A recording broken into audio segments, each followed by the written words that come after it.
ఒక మనిషికి ఎక్కడికెళ్ళాలి? ఏం చేయాలి? తర్వాత నా భవిష్యత్తు ఏంటని ఆలోచించుకున్న ప్రతిసారి కొంతమంది మనుషులు వాళ్ళ పాట రూపంలో దేవుళ్ళలా కనబడతారు. ఎంతోమందికి ఆత్మహత్యలు చేసుకోకుండా ఆపుతారు.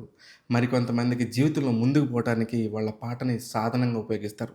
అలాంటి అక్షరాలన్నీ గుండెల్లో పెట్టుకొని, ఆ అక్షరాలను చేత పట్టుకొని ఆస్కార్ దాకా తీసుకెళ్ళిన అద్భుతమైన అక్షర యోధుడు మన వరంగల్ ముద్దుబిడ్డ చంద్రబోస్ గారు.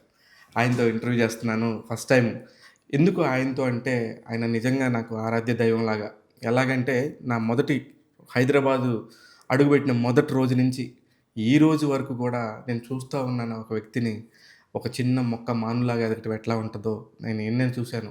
ఈయన ద్వారా నేను తెలుసుకుంది, నీకు నువ్వుగా ఎలా బతకాలి, నీ రాజ్యంలో నువ్వే రాజువి, నువ్వే మంత్రివి, నువ్వే సైనికుడివి, నువ్వే అన్నీ, అన్నీ నువ్వే అన్నట్టుగానే. అలాగే నువ్వు చదువుకునే చదువులో పలక నువ్వే, బలపం నువ్వే, ప్రశ్న నువ్వే, సమాధానం నువ్వే. ఇలా ఎన్నో మాట్లాడి నువ్వు బతకగలవు, నీకు ధైర్యం ఉంటే గనక నువ్వు ముందుకెళ్ళగలవు అని చెప్పిన ఒక పోరాట యోధుడిలాగా నాకు అనిపిస్తాడు ఆయన ఇప్పటికప్పుడు. అనే అందుకే ఆయన్ని ఇంటర్వ్యూ చేస్తుంది చాలా ప్రెషియస్‌గా ఫీల్ అవుతున్నాను. ఏమి ఇంట్రో చెప్పకూడదనుకుంటానే తెలియకుండానే వచ్చింది. నమస్తే చంద్రబోస్ అన్నయ్య. థ్యాంక్ యూ భయ్యా, శివ భయ్యా, థ్యాంక్ యూ వెరీ మచ్. ఆ! మీరు కూడా ఎప్పటి నుండో చాలా రోజులుగా పరిచయం, మిమ్మల్ని చూస్తున్నాను. మీ గమనాన్ని కూడా, మీ ప్రయాణాన్ని కూడా చూస్తున్నాను. మీరు అంచెలంచెలుగా మెట్టు మెట్టు ఎక్కి ఇలా ఈ స్థాయికి ఎదిగారు. చాలా సంతోషపడతాను. థాంక్ యూ మన అన్నయ్య. మన మిత్రులందరినీ చూసినా కూడా అలా ఒక్కొక్క మెట్టు ఎదిగిన మిత్రులందరినీ చూస్తుంటే కళ్ళతో ఆనందంగా అనిపిస్తుంది. పైగా మీ గమనంలో, మీ ఎదుగుదలలో నా పాట కూడా ఒక భాగంగా అయినందుకు ఇంకంతకంటే సంతోషం, సంతృప్తి ఏముంటుంది నాకు. నిజంగా భయ్య. అదేంటంటే 'మౌనంగానే ఎదగమని' అనే పాటని ఎన్ని సార్లు డిప్రెషన్‌కొచ్చినప్పుడు అవును గదా! ఎదగాలి నిజంగానే. మౌనంగానే ఉందాం, ఉందాం, ఉందాం అనుకోని పంటి కింద బలం అంటే ఎంత పెయిన్ ఉన్నా ఆ పంటి కింద పెట్టుకొని బతికిన వాళ్ళం. అలాంటియన్నీ చూసినప్పుడు నిజంగానే భయ్య మీకు ఎంతవరకు తెలుసో మీ పాట వల్ల ఎంతమంది బతుకుతున్నారో తెలీదు గానీ, నాకైతే మాత్రం ఎస్పెషల్లీ బాగా లో ఉన్న ప్రతిసారి ఏం లేదు సైలెంట్‌గా ఉండి మీ పాటలు వింటే మళ్ళీ జీవితం మీద పునరుత్తేజం వస్తది నాకు. థ్యాంక్ యూ భయ్యా.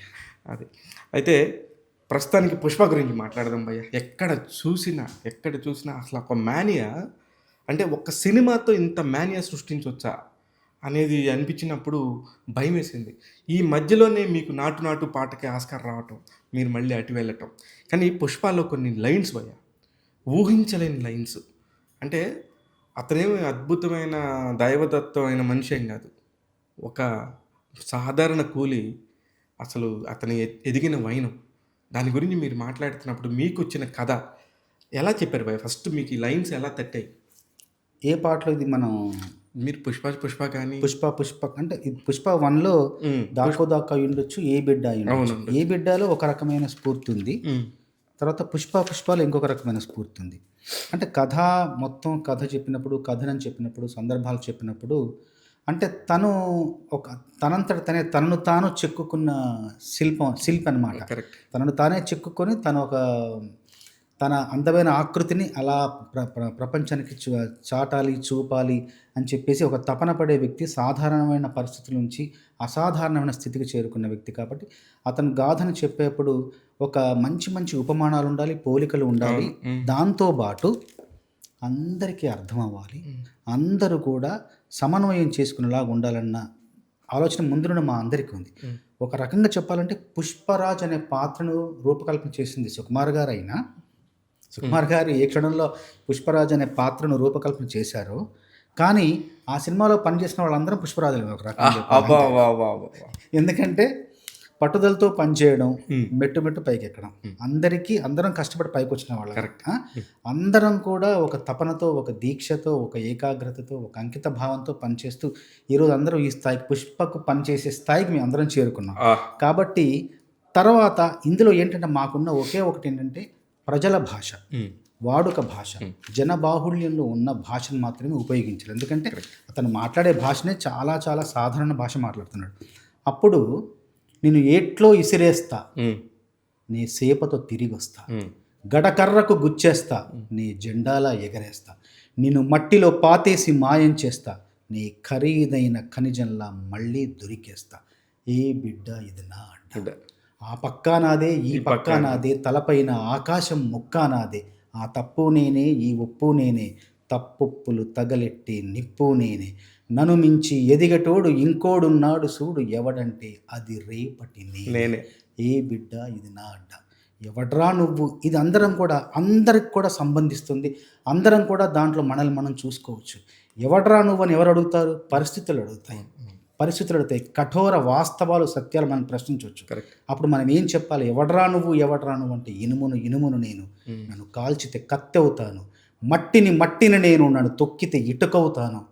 ఎవడ్రా నువ్వు అంటే రాయిని నేను, గాయం చేసేవాళ్ళు చాలా మంది ఉంటారు. గాయం చేసేవాళ్లే ఉంటారు. ఎవడ్రా నువ్వు అంటే రాయిని నేను, గాయంగాని చేశారంటే ఖాయంగా నే దేవుణ్ణి అవుతాను అని చెప్పాలి. ప్రతి ఒక్కరూ చెప్పాలి. అంత అంటే ఇది చాలా ఈజీగా కూడా ఉంది. అంటే చాలా సులభమైన పదాలు, చాలా అల్పమైన భాషలో అనల్పార్థాన్ని ఇవ్వడమే గొప్ప కవిత్వ లక్షణం. అది చిన్న మాటల్లో, తెలిసిన మాటల్లో తెలియని భావన ఇవ్వాలి, తెలియని భావాన్ని మనం అందివ్వాలి. శ్రీశ్రీ గారు ఒకసారి అంటారు, కఠినంగా రాయడం సులభం, సులభంగా రాయడం కఠినం అంటారు. అబ్బా, అంటే అర్థం కాని పదాలతో, అర్థం కాని మాటలతో మాయాజాలం చేయడం సులభం, కానీ అర్థమయ్యే మాటలతో కొత్త భావాన్ని సృష్టించి శ్రోత యొక్క భావనా స్థాయిని పెంచడం చాలా కష్టం. భాషా స్థాయిని కాదు, భాషా స్థాయిని అవహేళన చేయకూడదు, వెక్కిరించకూడదు.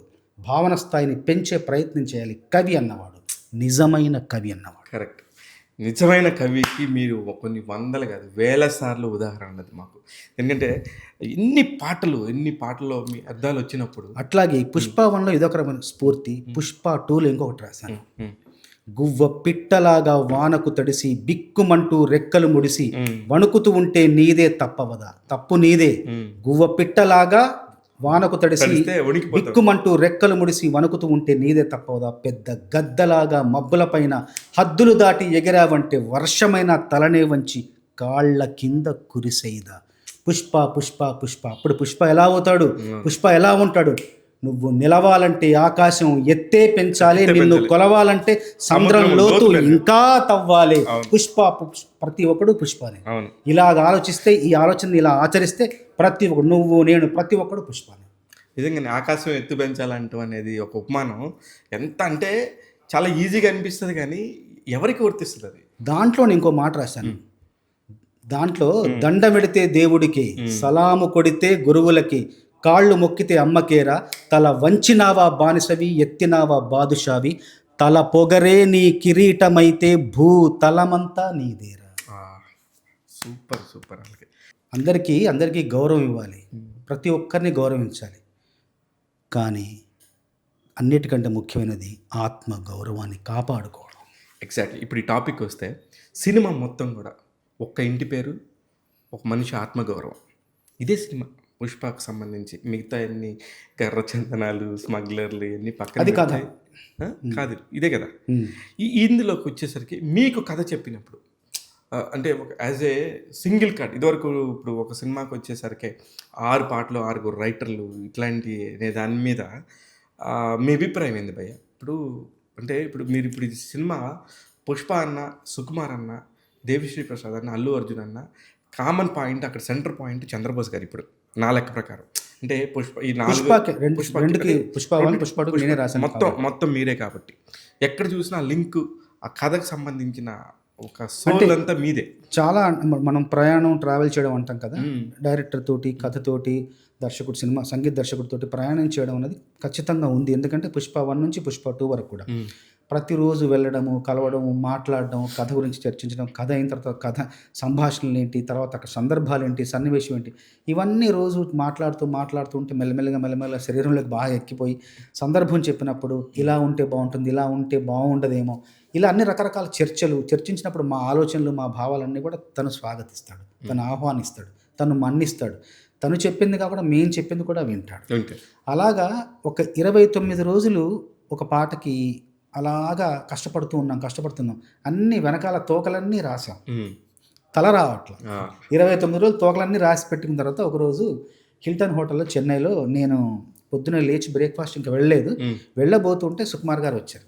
బోస్ గారు, ఏంటి అసలు మనకు పల్లవి తట్టట్లేదు, ఏంటి అంటే అదే ఏంటి ఆ పాట ఏంటి, పుష్ప ఎలా ఎదుగుతున్నాడు, మెల్లిమెల్లిగా ఎలా ఎదుగుతున్నాడు, అంటే కూలి స్థాయి నుంచి. తాడిని తన్నేవాడు ఒకడు, వాడి తలదన్నేవాడు ఒకడు అన్నది, పొట్టోడిని పొడుగోడు కొడితే పొడుగోడిని పోచమ్మ కొడుతుంది అన్నది, ఇలాంటివన్నీ కూడా మనసులో ఉన్నాయి. తోకలు. దాన్ని అందంగా ఎలా చెప్పాలి, దాన్ని అరణ్య రీతి ఆటవిక నీతితో కలిపి అన్వయించి, అరణ్య రీతి ఆటవిక నీతితో ఎలా కలపాలి, ప్రకృతి నియమాన్ని దాంట్లో, ప్రకృతి ధర్మాన్ని దానిలో ఎలా చెప్పాలి, ఎలా దాన్ని ప్రస్తావించాలి అనే దగ్గర ఆగిపోయింది మనసు.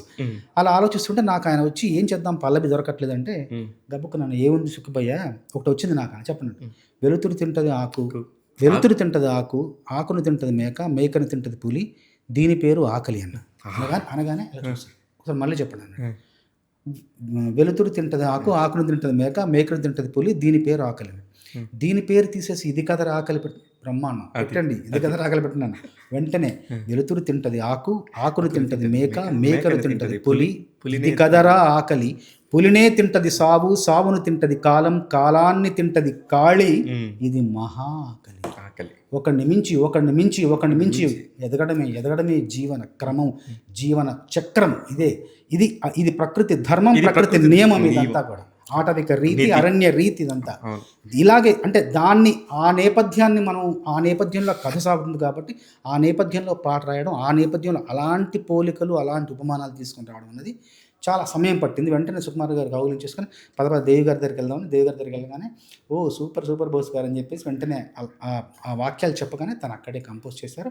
మిగతా తోకలన్నీ అతికించుకుంటూ పోయాము. అప్పటికే తోకలు సిద్ధంగా ఉన్నాయి, తల రావడం ఆలస్యం, అన్నీ కలిపేసి అందంగా ఇప్పుడు ఒక పాటగాడికి అక్షరాలన్నీ అలా ఉండిపోతాయి. కానీ ఎక్కడొకక్కడ ఇన్నిటి మధ్యలో నుంచి ఒక లైబ్రరీలో అన్ని పుస్తకాలు ఉంటాయి భయ్య, కానీ ఒక చిన్న కథ 2 పేజీల కథ కావాలంటే ఈ లైబ్రరీ మొత్తాన్ని మీరు తినుండాలి. మీరు తినుంటేనే కదా ఆ రెండు ఇవ్వగలరు. అప్పుడు ఇంత తెలిసినప్పుడు, చాలా ఎక్కువ తెలిసిపోయినా కూడా చాలా ప్రమాదం కదా. అలాంటప్పుడు మీరు అంతర్మతం ఎలా ఉంటుంది? అంటే ఒకటి, ఇప్పుడు మనకు ఎంత తెలుసు, ఎంత చదువుకున్నాం, ఎంత నేర్చుకున్నాం, ఎంత పరిజ్ఞానాన్ని సంపాదించుకున్నాం అన్నది అది ఒక మెట్టు. ఇంకొక వైపు ఏంటంటే సందర్భానికి ఏ రకంగా స్పందించామన్నదే చాలా ముఖ్యం. ఇక్కడ ఈ పరిశ్రమలో, ఈ రంగంలో, ఈ ప్రక్రియలో ఒక సందర్భం ఇచ్చినప్పుడు ఎలా స్పందించాం అన్నది చాలా ముఖ్యం. మీకు ఒక తర్వాత వేళ్ల మీద లెక్క పెట్టగలిగే కవులే సినిమా రంగంలో ఎందుకున్నారు? ఇప్పుడు మీరు చూస్తే 10 మందే ఉంటారు. 1 2 3 4 5 6 7 8 అక్కడే ఆగుద్ది. అంటే ఎందుకంటే ఇక్కడ ఇంకోటి, అందరం కూడా మేమేం ఇక్కడ ఉన్న వాళ్ళందరం ఎంఏ తెలుగు లిటరేచర్ కానీ ఇంకోటి కానీ తెలుగు సంబంధించిన పెద్ద పట్టాలు ఏం పుచ్చుకోలేదు. అందరికీ మాతృభాష తెలుసు, కానీ మాతృభాష తెలుగు కనీస పరిజ్ఞానం ఉంటుంది. కాకపోతే సందర్భానికి తగినట్టు స్పందించే శక్తి ఒకటి, ఆసక్తి ఒకటి, ఇంకోటి తెలుసా, అతి ముఖ్యమైనది, ఇప్పుడు ప్రస్తావించబోయేది అతి ముఖ్యమైనది ఏంటంటే బాణీకి రాయడం. అత్యంత ముఖ్యమైనది బాణీకి రాయడం. అది మాత్రమే ఇక్కడ మనిషిని నిలబెడుతుంది, కవిగా ఇతను రాణించేలా చేస్తుంది. బాణీకి రాయడం చాలా